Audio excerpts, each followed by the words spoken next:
हमारा जो पिछला टॉपिक था उसमें हमने जाना कि जो गोल्स थे 5 ईयर प्लान्स के वो क्या थे।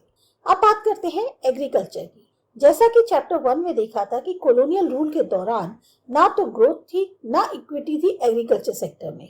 जो पॉलिसी मेकर्स थे इंडिपेंडेंट इंडिया के, अब उनको इन मुद्दों से डील करने के लिए उन्होंने क्या किया, वो गए लैंड रिफॉर्म्स के थ्रू, या फिर उन्होंने जो मिरेकल सीड्स थे उनके इस्तेमाल को ज्यादा प्रमोट किया।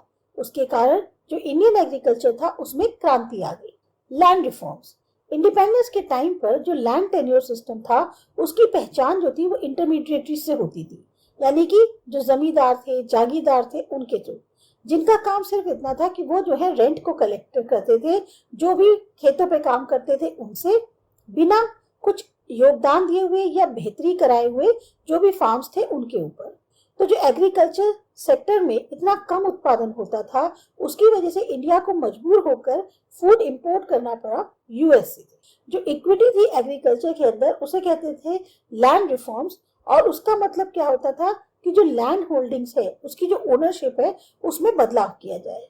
इंडिपेंडेंस के 1 साल बाद ही कुछ ऐसे कदम उठाए गए ताकि ये जो इंटरमीडिएटरीज हैं इनको एबॉलिश किया जाए, और जो टिलर्स हैं यानी जो काम करते थे उस पे उन्हीं को ही ओनर बना दिया जाए लैंड का। जो आइडिया था इस मूव के पीछे वो ये था कि जो ओनरशिप है लैंड की उससे जो है इंसेंटिव्स मिलेंगे टिलर्स को, ताकि वो जो है इन्वेस्ट कर सके थोड़ी और बेहतरी करने के लिए।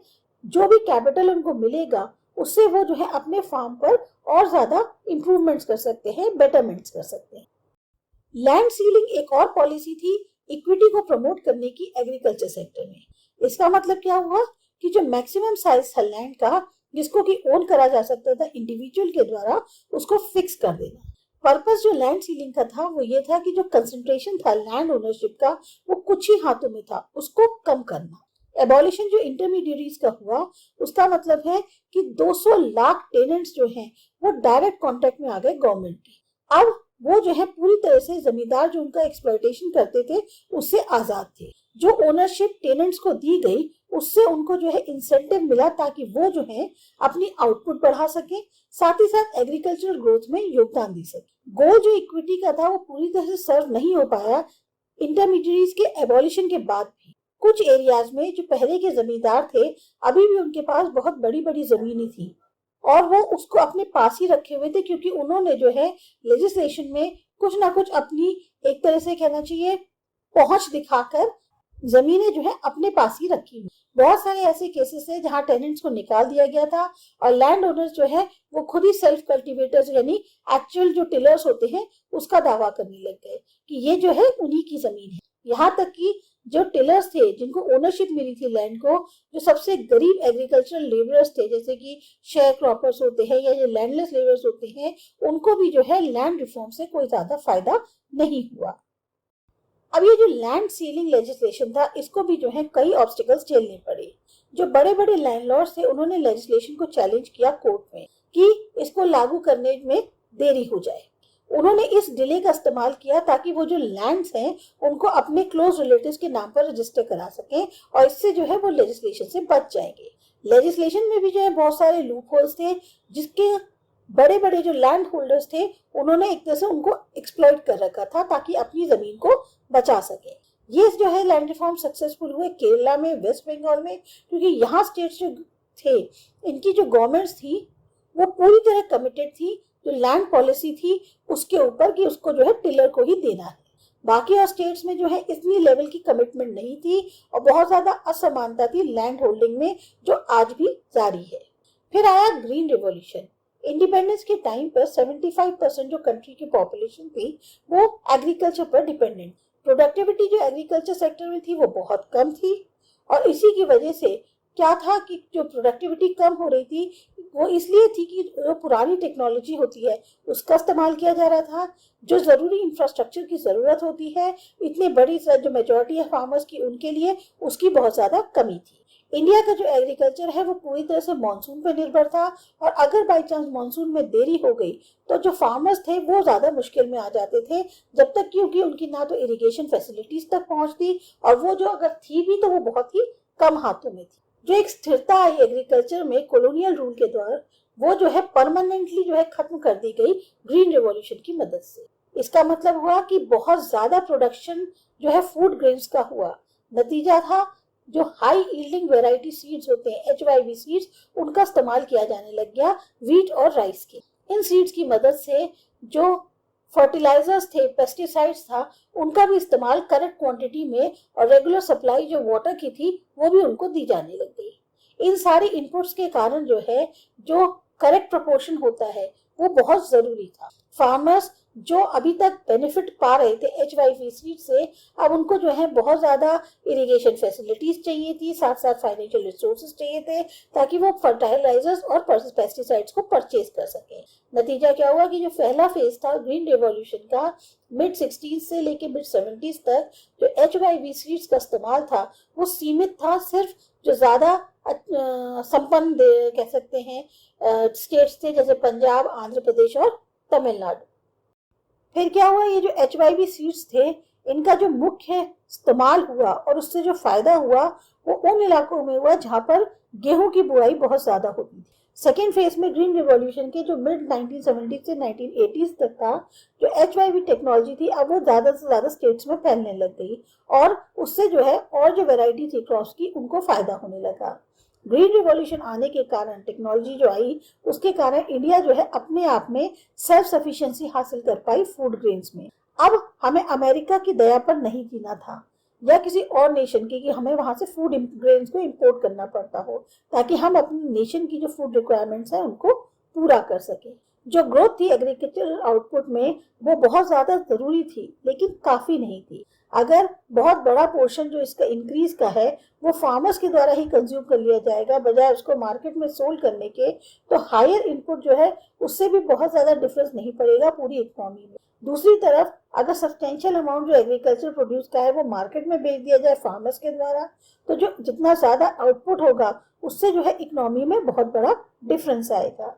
तो जो पोर्शन था एग्रीकल्चर प्रोड्यूस का जो कि सोल्ड किया जाता था मार्केट में फार्मर्स के द्वारा, उसे कहता है मार्केटेड सरप्लस। जैसा कि पॉइंट आउट किया है famous economist CH Hanumanta Rao ने कि एक बहुत अच्छा प्रोपोर्शन राइस और व्हीट का उसकी जो पैदावार हुई ग्रीन रिवॉल्यूशन पीरियड के दौरान उसको जो है सोल्ड किया गया फार्मर्स के द्वारा मार्केट में। नतीजा क्या हुआ, जो प्राइस थे फूड ग्रेन्स के वो कम हो गए और आइटम्स के मुकाबले कंजम्पशन के अंदर। जो लो इनकम ग्रुप्स थे जिनको बहुत ज्यादा परसेंटेज अपनी इनकम का फूड पे खर्च करना पड़ता था, उससे उनको फायदा हुआ क्योंकि प्राइसेस में कमी आई थी। तो ग्रीन रिवॉल्यूशन की मदद से गवर्नमेंट को जो है बहुत ज्यादा हेल्प मिली कि वो जो है सफिशिएंट अमाउंट जो फूड ग्रेन्स का है उसको जो है स्टोर कर पाए और एक स्टॉक क्रिएट कर पाए जिसको भी इस्तेमाल किया जा सकता था जब फूड शॉर्टेज का बाई चांस अगर टाइम आए तो उस टाइम पर उनके पास स्टॉक इतना अवेलेबल था कि वो जो है उस पूरी कमी को पूरा कर सकते थे।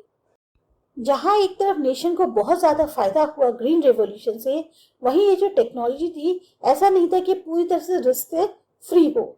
ऐसा ही एक रिस्क था कि पॉसिबिलिटी थी डिस्पैरिटी जो है वो बढ़ने लग गई थी जो छोटे और बड़े किसान थे उनमें, क्योंकि जो बड़े किसान थे अब वही जो है जो जरूरी इनपुट्स है उनको अफोर्ड कर पाते थे और इसकी वजह से उनको ज्यादा से ज्यादा जो है फायदा मिल रहा था ग्रीन रेवोल्यूशन का। HYV क्रॉप्स थे वो भी जो है उनके ऊपर पेस्ट का अटैक होने का बहुत ज्यादा डर होता था और जो स्मॉल फार्मर्स थे उन्होंने इस टेक्निक को अपनाया, वो सब चीजें उनकी जो हाथ से निकल गई क्योंकि जहां एक तरफ पेस्ट अटैक हुआ उनकी सारी फसल बर्बाद हो गई। पर अच्छी बात क्या हुई कि ये जो सब डर थे ये सच नहीं साबित हुए क्योंकि जिस तरह के कदम उठाए गए थे गवर्नमेंट के द्वारा, गवर्नमेंट ने जो है लोन्स प्रोवाइड किए लो इंटरेस्ट रेट पर छोटे किसानों को और जो फर्टिलाइजर्स थे उनको सब्सिडाइज कर दिया ताकि जो छोटे किसान हैं उनकी भी पहुंच जो है जरूरी इनपुट्स तक हो पाए, क्योंकि जो स्मॉल फार्मर्स थे अब उनके पास भी जो है रिक्वायर्ड इनपुट्स हासिल करने की एक तरह से हैसियत थी। तो जो आउटपुट था स्मॉल फार्म्स पे वो लगभग बराबर हो गया लार्जर फार्म्स के आउटपुट के बराबर धीरे धीरे। नतीजा क्या हुआ, ग्रीन रिवॉल्यूशन से बेनिफिट जो है छोटे और बड़े किसानों दोनों को होने लगा। जो रिस्क था स्मॉल फार्मर्स की को बर्बाद हो जाएंगे अगर पेस्ट ने अटैक कर दिया उनकी क्रॉप्स को, वो भी जो है कम हो गया था क्योंकि जो सर्विसेज रेंडर करी जा रही थी रिसर्च इंस्टीट्यूट्स के द्वारा जो कि एस्टैब्लिश करे गए थे गवर्नमेंट की हेल्प से। तो आप एक चीज नोट कर सकते हैं कि ग्रीन रिवॉल्यूशन जो है उसने फेवर तो किया रिच फार्मर्स का, लेकिन अगर स्टेट का बहुत अहम रोल नहीं होता कि जो स्मॉल फार्मर्स हैं उनको भी फ़ायदा मिले इस नई टेक्नोलॉजी का, तो शायद जो है ग्रीन रिवॉल्यूशन इतना नहीं सफल हो पाता जितना कि हो पाया है। अब है डिबेट जो सब्सिडीज दी जाती हैं उनके ऊपर। जो इकोनॉमिक जस्टिफिकेशन है सब्सिडीज का एग्रीकल्चर में एट प्रेजेंट, वो एक बहुत बड़ा बहस का मुद्दा बना हुआ है। इस बात से सभी सहमत है कि बहुत ज़रूरी था कि सब्सिडीज का इस्तेमाल किया जाए ताकि एक इंसेंटिव दिया जा सके और नई HYV टेक्नोलॉजी है उसको अडॉप्ट करने के लिए फार्मर्स के द्वारा और ख़ास तौर से जो छोटे किसान हैं उनके द्वारा, तो इस ऐसे में सब्सिडी देना ज़रूरी था। कोई भी नई टेक्नोलॉजी को जो है बहुत रिस्क के तौर पे देखा जाता है फार्मर्स के द्वारा। सब्सिडीज जो हैं एक तरह से ज़रूरी थी ताकि वो जो है फार्मर्स को प्रोत्साहित कर सके कि वो नई टेक्नोलॉजी एटलीस्ट टेस्ट तो करें। कुछ इकोनॉमिस्ट का ये मानना है कि एक बार ये टेक्नोलॉजी जो है फ़ायदेमंद साबित हो गई और सब तरफ से अडॉप्ट कर ली गई तो सब्सिडीज जो हैं उनको हटा लेना चाहिए, क्योंकि अब उनका पर्पस जो है वो सर्व हो चुका है। दूसरा, सब्सिडीज जो है वो मेनली किसान को फ़ायदा पहुंचाने के लिए थी, लेकिन कुछ सब्सटेंशियल अमाउंट जो फर्टिलाइज़र की सब्सिडी दी जाती है उससे फर्टिलाइज़र इंडस्ट्री को भी बेनिफिट हुआ और फार्मर्स के बीच में जो सब्सिडी है वो खास तौर से फार्मर्स को बहुत ज़्यादा फ़ायदा दे रही थी जो संपन्न क्षेत्र थे। इसीलिए बहस ये करी जा रही थी कि कोई ज़रूरी नहीं है कि फर्टिलाइजर्स पे सब्सिडीज़ को जारी रखा जाए। इससे जो है जो टारगेट ग्रुप है उसको तो फ़ायदा नहीं हो रहा है, बल्कि गवर्नमेंट के फाइनेंसेस पे ये एक बहुत बड़े बर्डन के तौर पर बढ़ता जा रहा है। दूसरी तरफ कुछ लोगों का मानना था कि जो गवर्नमेंट है उसको ये अपनी सब्सिडी, एग्रीकल्चर सब्सिडीज जो दे रही है उसे जारी रखना चाहिए, क्योंकि फार्मिंग जो इंडिया के अंदर है वो एक बहुत बड़ा रिस्की बिजनेस है। ज़्यादातर किसान बहुत गरीब हैं और वो जो है रिक्वायर्ड इनपुट्स को अफोर्ड नहीं कर पाएंगे बिना सब्सिडीज के। अगर हम सब्सिडीज हटा देते हैं तो उससे इनइक्वालिटी बढ़ जाएगी रिच और पुअर फार्मर्स के बीच में, और जो हमारा गोल है इक्विटी का उसको हम एक तरह से नहीं पूरा कर पाएंगे। ये जो एक्सपर्ट्स है ये इस बात का तर्क रख रहे थे कि अगर सब्सिडीज जो है ज़्यादा फायदा दे रही है फर्टिलाइजर इंडस्ट्रीज को या बड़े फार्मर्स को, तो करेक्ट पॉलिसी जो है वो ये होगी कि इसको अबॉलिश ना करे सब्सिडीज को, बल्कि कुछ ऐसे कदम उठाएं कि खाली पुअर फार्मर्स जो हैं उनको जो है इसका फायदा मिल सके। तो लेट 1960s में इंडियन एग्रीकल्चर प्रोडक्टिविटी जो है अब वो काफ़ी बढ़ चुकी थी, ताकि कंट्री जो है उसके बाद अपने आप में इतना सेल्फ सफिशिएंसी थी कि फूड ग्रेन्स बहुत ज़्यादा मौजूद थे। ये एक तरह से अचीवमेंट था जिसके ऊपर हमें गर्व होना चाहिए। वहीं नेगेटिव साइड देखें तो लगभग 65% जो कंट्री की पॉपुलेशन थी वो अभी भी एग्रीकल्चर में एम्प्लॉयड थी 1990s तक।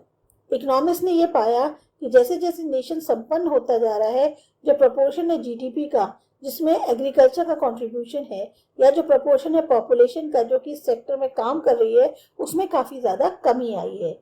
इंडिया के अंदर 1950 और 1990 के बीच में जो प्रपोर्शन था जीडीपी का जिसमें एग्रीकल्चर का कंट्रीब्यूशन था वो काफ़ी कम हो गया था, पर पॉपुलेशन जो डिपेंड कर रही थी उस पर वो अभी भी जो है वैसा का ही वैसे था। इतना बड़ा प्रपोर्शन जो पॉपुलेशन का था एंगेज था एग्रीकल्चर में, कहने को एग्रीकल्चर आउटपुट जो है काफ़ी बढ़ा था अब, और उसके अंदर लोग भी बहुत कम काम कर रहे थे। तो ऐसा क्यों था? तो आंसर इसका ये है कि जो इंडस्ट्रियल सेक्टर, सर्विस सेक्टर था, उसने बहुत ज़्यादा लोगों को अपने पास इन्वॉल्व नहीं किया था जो एग्रीकल्चर सेक्टर में काम कर रहे थे। बहुत सारे इकोनॉमिस्ट इसको जो है एक इम्पॉर्टेंट फेलियर मानते हैं अपनी पॉलिसीज़ का, जो कि फॉलो करी गई 1950 से 1990 के बीच।